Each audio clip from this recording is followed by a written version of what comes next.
Tomates techniques avec compost fumier. Les tomates sont les plus populaires de tous les légumes et contiennent de nombreux nutriments sains, notamment des vitamines A, C et E et des antioxydants. Cependant, les tomates sont aussi parmi les légumes les plus difficiles à faire pousser avec succès et exigent une excellente gestion des sols profonds, fertiles et bien drainés et un contrôle des ravageurs et des maladies de haute qualité, ce qui n'est pas commun dans les communautés pauvres.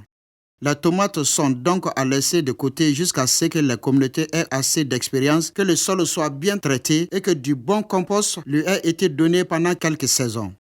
Les tomates préfèrent une plantation au printemps ou au début de l'été avec des températures optimales pour leur croissance entre 20 et 27 degrés Celsius. À l'échelle d'un champ, on cultive des variétés à croissance déterminée en espaçant les plants de 60 cm sur les rangs et en laissant 150 cm entre les rangs. Cela permet à la lumière de mieux passer et c'est plus facile de se déplacer. À petite échelle ou dans un potager familial, on laissera des intervalles de 60 cm par 75 cm. Les variétés à croissance indéterminée montent plus haut et portent du fruit bien plus longtemps, donc espacez-les de 60 cm sur les rangs et de 150 cm entre les rangs. La tomate est un fruit très lourd et les plants ont tendance à s'affaisser. Il est judicieux de construire un treillis ou un espalier sur le rang pour que les plantes s'y appuient. Placez le cordeau marqué tous les 60 cm d'un piquet permanent à 75 cm à son vis-à-vis. Assurez-vous que la corde est tendue et droite en la soulevant puis en la relâchant. Déplacez la couverture de Dieu 30 cm en bas de la pente devant chaque station de plantage pour que le sol soit découvert. Donnez à vos tomates une bonne chance de succès en aérant le sol tous les rangs de 75 cm à 30 cm de profondeur.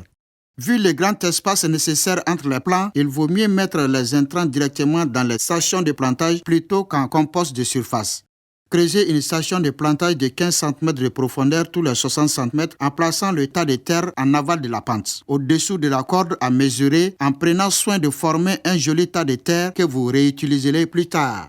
La station de plantage doit faire 12 cm de large, 15 cm de long et 15 cm de profondeur. Pour les variétés de tomates à croissance déterminée ou que vous cultivez chez vous, laissez 75 cm entre les rangs. À l'échelle d'un champ et pour toutes les variétés de tomates à croissance indéterminée, laissez un rang vide et plantez tous les 150 cm. Pour amender les sols acides et fournir des nutriments directement disponibles pour les plantes, mettez une cuillerée de cendre de bois ou de farine d'os ou une cuillerée de chaux dans chaque station de plantage. Il est préférable de mettre 500 ml de compost dans chaque station de plantage.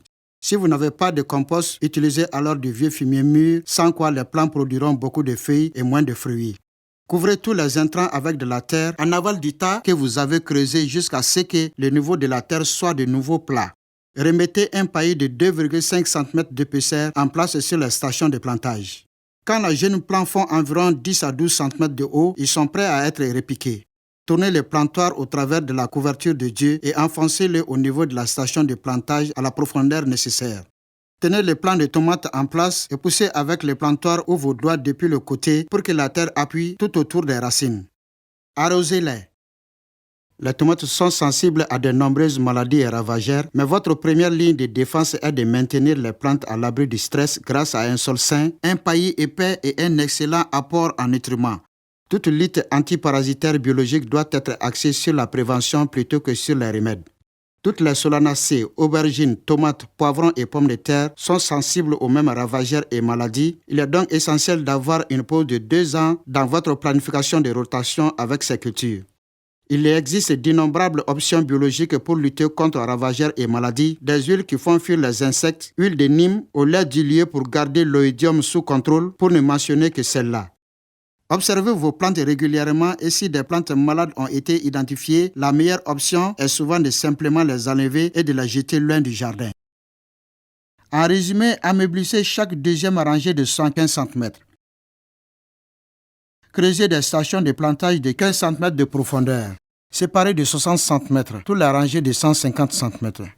Sautez chaque deuxième rangée pour un passage pour permettre la pollinaison, la lumière, protection contre les ravageurs et les maladies et la facilité de la récolte. Appliquez une cuillerée à soupe de cendre de bois par plantation. Appliquez 500 ml de compost ou de fumier par station de plantage. Couvrez au niveau et appliquez la couverture de Dieu.